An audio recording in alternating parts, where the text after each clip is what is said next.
जय। सदगुरु श्री कबीर साहब जी इस संसार में बड़े अच्छे विवेकी संत थे और उन्होंने सत्य का उपदेश दिया, झूठ का नहीं। सदगुरु श्री कबीर साहब सत्य ही बोलते थे, झूठ नहीं बोलते थे। विवेकी संत थे, किसी प्रकार का विकार उनके अंदर नहीं था, झूठ से सदा दूर रहते थे और झूठाओं की संगति भी नहीं करते थे। यहाँ पर उन्हें पता चल जाता था ये दगाबाज लोग हैं, झूठे लोग हैं, वहां से सदगुरुदेव आगे बढ़ जाते थे। कभी किसी से लड़ते अटकते नहीं थे। जो लोगों ने कहा है कि सदगुरु कबीर साहब को बामन कसनी दई, ऐसा किया वैसा किया, है ना, समुद्र जगह छोड़ के जगन्नाथ की मूर्ति के लिए, ये सब बेकार की बातें, झूठी। सदगुरु कबीर साहब ने ऐसा कभी नहीं किया और न किसी ने बामन कसनी दी, न किसी के चक्कर में फंसे। सदगुरु श्री कबीर साहब तो विवेकी थे, विवेक से काम लेते थे, आगे बढ़ जाते थे, है ना। कुत्ता भौंकता रहता है, हाथी निकल जाता है, तो लोग भौंकते रहते थे, कबीर साहब निकल जाते थे। कबीर साहब तो कह देते थे काऊ के बचने फुरे काऊ करामाती, मान बड़ाई ले रहे हिंदुत्व की जाति। कोई बचनों के पीछे पड़ा हुआ है और बोलता है और पूरा हो गया उसी को गुरु मान लेते हैं। किसी ने कहा आज वर्षा होगी और वर्षा हो गई तो ये तो बहुत बड़ा सिद्ध है, ऐसे तुरंत मान लेते हैं। किसी ने कहा आज कोई न कोई आपके घर आएगा और सुबह से शाम तक यदि कोई आ गया तो उसको सिद्ध मान लेते। देखो इन्होंने कहा था हमारे घर कोई न कोई आएगा और नहीं आया, फिर उससे को भैया आया नहीं तो रास्ता में उसे कोई काम लग गया इसलिए नहीं आ पाया, नहीं जरूर आने वाला था। आज नहीं आया तो 3 दिन के अंदर में तो आ ही जाएगा और 3 दिन के अंदर कोई न कोई तो आएगा ही आएगा। इस प्रकार से ये ढोंगी लोग सिद्ध बन के बैठ जाते और सदगुरु श्री कबीर साहब जी कहते नहीं जी तो बिल्कुल बेकार की बात है। अब कोई पेड़ है, कोई कहे नहीं अभी 4-5 घंटे में कोई न कोई पक्षी इस पर जरूर बैठेगा। अब पक्षी तो बैठेगा ही बैठेगा, आए। अब 5 घंटे के भीतर भीतर यदि कोई आ गया, देख लो मैंने कहा ना कि इस पर पक्षी बैठेगा और बैठ गया। लोग ने ताली बजा दी, वाह वाह वाह सिद्ध महाराज, इनसे बड़ा सिद्ध तो कोई दुनिया में है ही नहीं।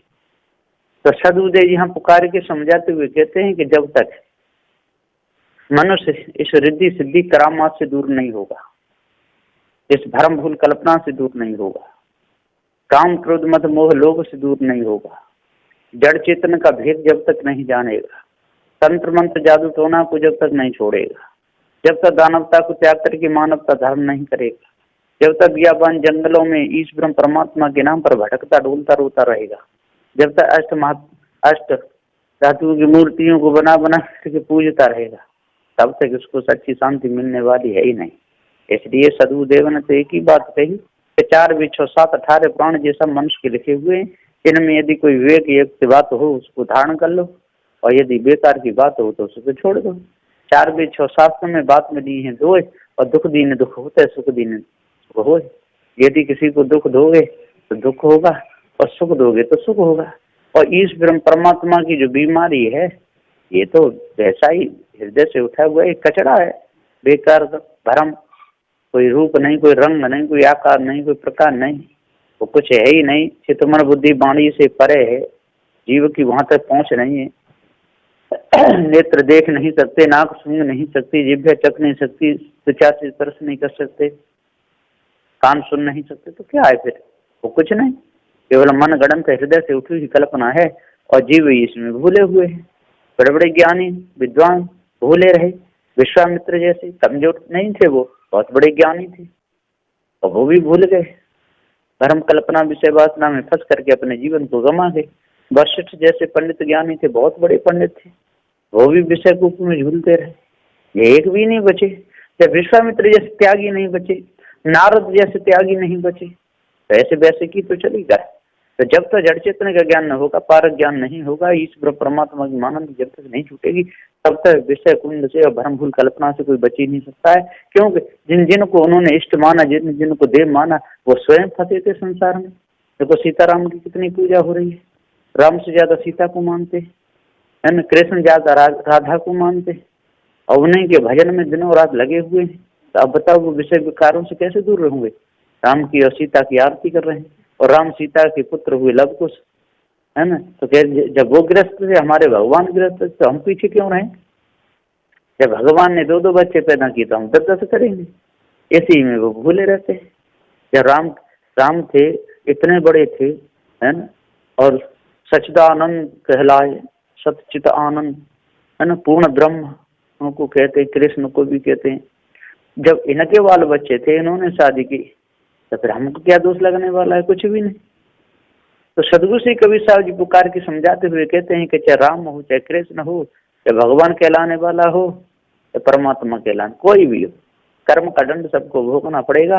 और जो विषय वासना भ्रम में रहेगा उसका कल्याण नहीं हो सकता है, बार बार शरीर धरता और छोड़ता रहेगा। इनके प्रमाण के द्वारा ही सिद्ध हो रहा है कि इनके किसी भगवान की मुक्ति नहीं हुई। जितने जो अवतार माने, इन्हें किसी की भी मुक्ति नहीं हुई। इनके प्रमाण स्वयं बता रहे हैं।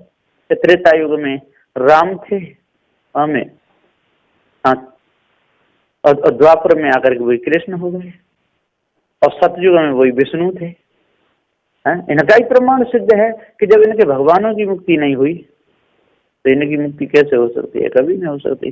जब भगवान का भाष, अध्यास, अनुमान, कल्पना नहीं मिटा तो उनके चेलाओं का कैसे मिटेगा? वो तो खूब मौज ले रहे हैं संसार में। जब राम मौज लेते रहे, कृष्ण मौज लेते रहे, विष्णु मौज लेते रहे, है ना, ये सारे के सारे संसार में मौज लेते रहे, मार काट में फंसे रहे। परशुराम को भगवान माना, वो भी मार काट के चक्कर में फंसे रहे। जितने जिन्होंने अवतार अपने माने, ये सबके सब लड़ने झगड़ने वाले थे, दूसरों को धोखा देने वाले। तो जब उनकी मुक्ति नहीं हुई और वो जन्म मरण के चक्कर में पड़े रहे, तो जो अभी के जितने जो पंडित पुजारी बैठे हुए हैं काशी, मथुरा, हरिद्वार, नंदगाम, बरसाने, गोकुलम, महावन में घंटे बजा रहे हैं, इनकी मुक्ति कैसे हो जाएगी? और वो मुक्ति चाहते भी नहीं, वो तो मुक्ति की बातें ही नहीं करते। हम वैसे कह देते हैं, वो वेदों वाली मुक्तियों को गा देते हैं कि 4 मुक्ति हैं, 4 फल हैं, 8 सिद्धि हैं, 9 निधि हैं, पार्यावरण है। इनके चक्कर में फंसे रहते हैं और गाते रहते हैं, है ना।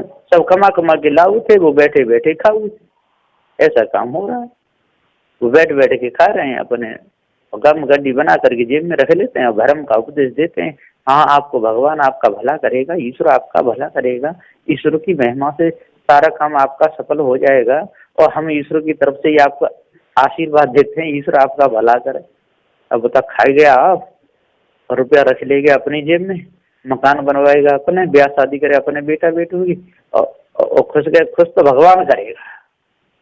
ऐसी तैसी करेगा। जब तू जेब में रख रहा है तो भगवान खुश करेगा, तू खुद करे, तू दे जो देना है। तो सदुदय जी पुकार के समझाते हुए कहते हैं कि इस प्रकार से ये लोग भुला भुला करके सारे संसार को और पशु बना दिए, सबके ऊंट जैसी नकेल डाल दिए, घोड़े जैसी लगाम डाल दिए, सबके जैसे गधा बना के सब लाद दिए, अब पिट रहे हैं बेचारे। गधा भी बन गए, वजन भी लाद रहे हैं, और पिट भी रहे हैं, और कमा कमा के उनको दे रहे हैं, और उनके गुण भी गा रहे हैं। तो सदुदय जी पुकार के समझाते हुए कहते हैं कि जब तक आप माया विगुरबा लोगों के चक्कर में फंसे रहोगे, जब तक भ्रम भूल कल्पना देवी देवता तंत्र मंत्र जादू टोना में आप लोग फंसे रहोगे, तब तक माया विगुरबा लोगों के जाल से भी नहीं बचोगे। और संसार में जो श्रृंगार करके खड़ी हुई सारे संसार को लुभाने रिझाने वाली जैसियां, इनके चक्कर से भी आप कभी नहीं बच सकते। और वो भी नहीं बच सकते, किसी को यदि त्याग बैराग हो जाए, पारक ज्ञान न हो तो न नर बचेगा न नारी। जब पारक ज्ञान होगा, वो चाहे नर हो या नारी हो, वो संसार के जाल से बच जाएगा, वो संसार की टक्कर से बच जाएगा। पर उसको अपना स्वभाव कठोर करना पड़ेगा, अपने विचार उसको बदलने पड़ेंगे, संसार की रजावत उसको छोड़नी पड़ेगी। और ये विवाह शादी जितने भी संसार के कार्य हैं, इनसे सबसे अलग रहना पड़ेगा, है ना। भक्तों को रिझान रुझान से उनसे भी अलग रहना पड़ेगा। और जो संतों के रिझाने में फंस गया, जो रिझाने में फंस गया, जो स्वयं रिझाने लगा और वो रिझा रहे उनके चक्कर में फंसा, तो संसार से कभी बचने वाला है ही नहीं। तो सदगुरु श्री कबीर साहब जी कहते हैं कि हे भाई, ज्ञानी विद्वान 4 वेद 6 7 18 पुराणों के ज्ञाता हो, जपी तपी सन्यासियों, ब्राह्मण क्षत्रिय वैश्य कहलाने वाले, एक सैयद मुगट पठान कहलाने वाले, सभी कान खोल करके सत्यनारायण की बात को सुन करके महासूत्रों को धारण करके और 10 दोषों पर विजय प्राप्त करके अपने हृदय की कालमा को दूर कर दो, तब पूर्ण शांति मिलेगी, नहीं तो मिथ्या धोखे में जीवन चला जाएगा। बोलिए श्री सदगुरुदेव की जय।